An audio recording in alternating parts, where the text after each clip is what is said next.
YouTube, how's it going? The GOAT House is back, and another big name NFL quarterback is now potentially a trade candidate, Derek Carr. So we're going to be breaking that down today, giving you the contract details, the numbers, a bunch of landing spots where I think it's possible he ends up. We'll talk about that, how those things could be possible.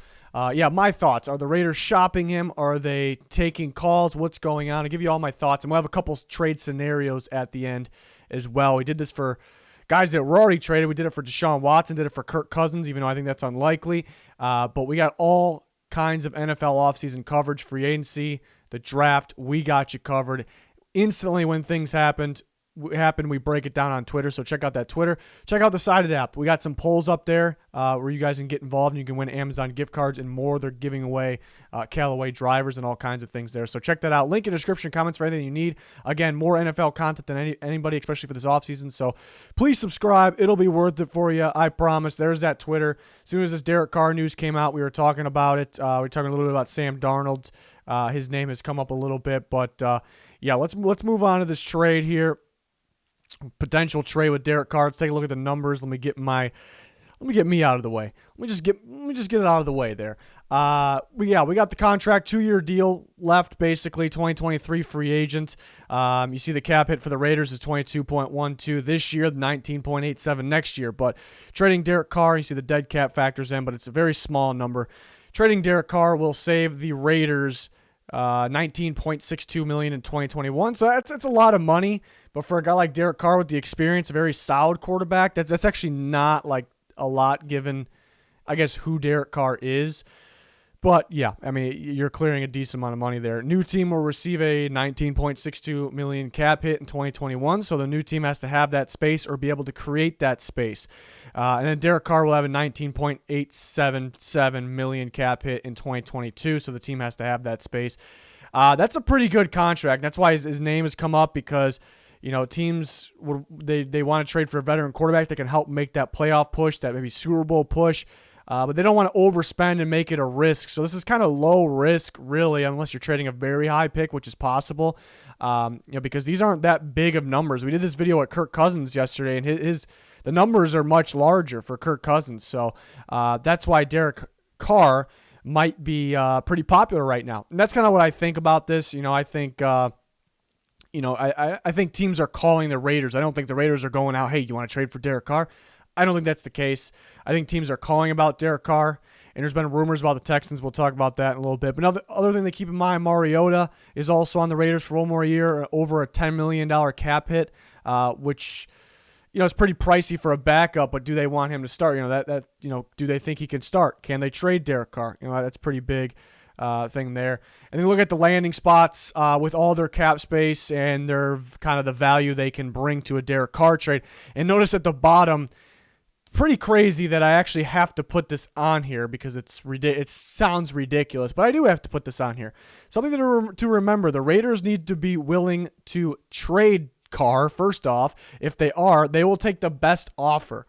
And I feel weird without having me up here. My cover, we're looking pretty good right there. I think, especially with like Stafford, people were, and I don't think it was just Colts fans or anything. I think it was everybody pretty much were like, Stafford's going to the Colts because that's the best fit. The Colts will be the best team with them. That is really not how it works. First they have to be able to trade Stafford. They wanted to trade Stafford. They did. And then they'll take the best offer. The Rams beat them offer-wise without even having a better first-round pick. So, you can't just – I think a lot of people are doing that, especially at Watson. I think fan bases are like, we're getting Watson. End of story. It's not how it works, So the best offer if Derek Carr – the Raiders want to move on from Derek Carr, okay with it, and they'll take the most appealing offer. But Panthers were definitely in the discussions about Watson and R, and they definitely were about Stafford. They actually they were pretty close to reaching a deal with the Lions for Stafford, $8 million in cap. They have they have opportunities to clear more cap space, cutting Kwan short, which I expect to happen. And potentially moving Teddy Bridgewater. But even without moving Teddy Bridgewater, they can make things work. 49ers, $11.5 million. They were in on Stafford. The rumors have come up about Kirk Cousins, of course, as well. And then they have the 12th pick, pretty appealing pick. The Patriots wanted a guy like Stafford. We talked about how they would be in on that. But, it sounded like Stafford didn't want to play there. That has something to do with Patricia being there. So they'll be in on Derek Carr. The Patriots want to get back to contending. A project quarterback's not going to be the answer to that. They have the cap space. They have the 15th pick, so they could possibly make it work. Washington here at $33 million. Now it gets to the point where will it be worth it for the Raiders, to get the 19th pick, even if there's more picks involved. Remember the Raiders, do they like Mariota enough? What's their quarterback? They're not just going to give Carr away, to be in a bad quarterback position. Not just going to do it just to do it. So teams, I know fan bases were like, well, they should do it, but it's not that simple. The Bears are in the negative. They'll find ways to clear some space. Will they be able to clear enough? That's kind of the question. They have the 20th overall pick. All these teams are kind of in the same boat. The Colts, a lot of cap space, but they have the 21st pick. Can they get together enough for the Raiders to accept? The Texans have negative 16.5. It's going to be tough for them to clear that space. There's been rumors about Deshaun Watson. People are kind of linking Deshaun Watson / the Texans with Derek Carr in the Raiders. I don't think they're linked right now. I don't think there's any discussions. The Texans have, stayed strong, remained strong. They don't want to trade Deshaun Watson. Maybe one day they will, closer to the, actual offseason or even the season. But right now they're not making any calls, anything like that. I don't think the two are connected. I think people are kind of making an educated guess with that, but I do know that teams are calling the Raiders about to see his availability. I don't think the Raiders are making those calls. And the Jets, they wouldn't trade the 2nd overall pick. Obviously, they have a lot of cap space. They have a 23rd overall pick, and they have 22 first-round picks. So those things could be pretty appealing. I think this is pretty much in order on, maybe the landing spot because the value that they have to trade, that they'll be willing to trade. Obviously, again, the Jets have the 2nd overall pick, but will they be willing to trade that? No. Texans have Deshaun Watson, but I just think that's very unlikely for all that to happen. Again, I think the Jets would rather use that second overall pick, I should say, on a quarterback. But these teams, Washington, Bears, Colts, do they have, and they're going to have to load up. They're going to have to offer more on what those other teams. The Panthers have a pretty appealing 8th overall pick, and they're willing to use that for Matthew Stafford. So keep that in mind as well. Niners and Patriots not too far off. Let's take a look at what a Texans Deshaun Watson scenario would look like, mainly because that seems to be a big talking point right now. Me throwing the scenario up, that does not at all mean I think this is going to happen. And I seen not a rumor, I seen like a scenario put out there that, Darren Waller would be involved. And that deal that I think Pro Football Focus threw it out there, some other people threw it out there. People are talking about that a lot. That deal, I don't think any team would accept. I was talking about that on Twitter a bit. I don't think either team, Texans or Raiders, would make that offer. In this scenario, you got a lot more picks the Raiders are giving up. They're also getting one back. But I think they would rather do that than trade away Darren Waller. So the Raiders get Deshaun Watson, and they get a 2023 second-round pick back. The Texans get Derek Carr, and there's 3 first-round picks. Those have been brought up. It would take at least 3 first-round picks, and that's kind of been with one of the picks being a top 10 pick, keep in mind. People were kind of talking about the Jets and the Dolphins, 2nd and 3rd or 3rd pick, combining that with 2 other first, so 3 total first-round picks. So the Raiders have the 17th overall pick. So 3 first rounds at least with the 17th overall pick. You throw Derek Carr in there, which is pretty valuable, but Texans quarterback of the future, it still could be a question. Not that it is day one, but it could be. So basically 2023, we're swapping the 1st and 2nd. So this is what I came up with, the value. It's tough to, I guess, assume. But, yeah, again, I think 3 first. The Texans don't want to trade Deshaun Watson first off. I think 3 first rounds kind of the minimum, and that's with being a top 10 pick, that being involved, 17th overall. So Texans, I think this is something both teams would do. Again, the Raiders, I don't think they would want to give up Darren Waller. That's been thrown out there. I think that's just somebody came up with that. I don't know if I don't think the Raiders would be offering them. So just interesting to, think about what if they could end up swapping these guys. But I said the most likely landing spot, which teams are pretty close there, Panthers, Patriots, 49ers, those teams. I know the Colts would be damn good with him. Washington would be pretty damn good with him. So those are appealing spots. But, I said the Panthers probably most likely.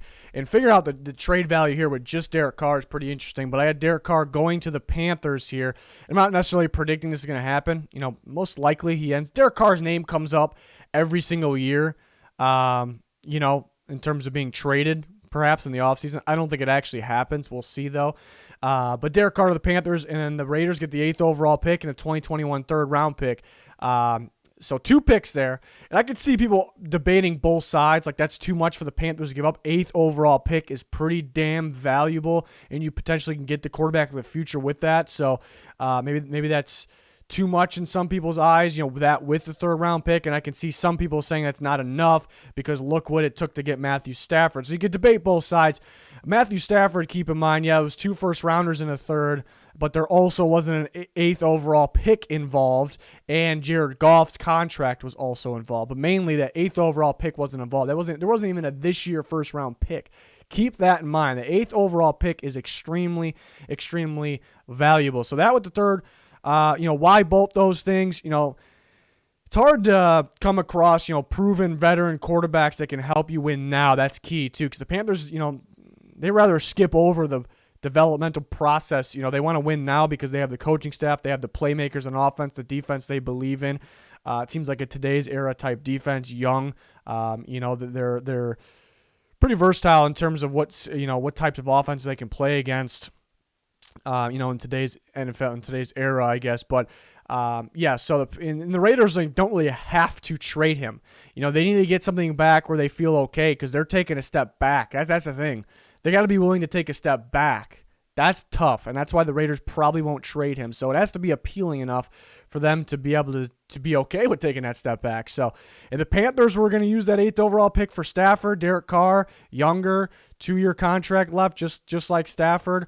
Pretty, I think, team-friendly. It's a lot of money, but team-friendly contract compared to the other quarterbacks, today, with that talent level. So I think this is pretty realistic type of trade scenario if this deal went down. I think the Panthers would definitely be making that call because they were in on the other quarterbacks. And question is, do they want a rookie quarterback? And they don't believe in Teddy. It doesn't look like they want a rookie quarterback. They would rather do something like this than take that 8th overall pick and move up to 2 or 3 and give up more than this, and that's with a young quarterback that has more upside than Derek Carr, but you might not be able to win right now. You can definitely win some ball games at least, but, quicker than what you would do with Derek Carr. So that's why it makes sense for the Panthers. Now, the question of would I trade 8th overall pick? Yeah, that's interesting. I mean, Derek Carr having better receivers there with the Panthers with Christian McCaffrey as well. That's interesting. That's why I think this is a good price point here, a good value because I think it's right there even where I can't really tell who wins the deal. So that's why I think it's a pretty good deal. But teams are getting desperate for quarterbacks. I mean, that price goes up. Like I said, if the Panthers want to trade up from 8 to whatever, it would to 2 to 3. It would probably cost. Yeah, it would cost more. It definitely would cost more. So it's pretty good value actually. But the 8th overall pick is valuable. And again, 49ers, Patriots. That's kind of that next tier. And then you look at the Washington football team, the Colts, and the Bears. The next year, if Deshaun Watson, the Texans are like, yes, we want to trade Deshaun Watson, we're okay with it, then that becomes more realistic that those teams could reach a deal. Very much more realistic. The Jets, I think they just got to take a quarterback that 2nd pick there. So I think that's what they'll do. So they're probably the least likely out of the bunch. Other teams will probably be brought up, but these are the teams that really separate themselves, in my opinion. Panthers they're going to work though, trying to find that quarterback. So we'll see what happens here with Derek Carr if this is actually legit. Unlike last year's, his name brought up every year, and it doesn't end up being legit. It's even brought up the Raiders are going to draft a quarterback. They don't end up drafting a quarterback. Never really bought into it. We'll see what happens this year. We'll see what happens. We'll have you covered for all these trades, all the news, all the predictions.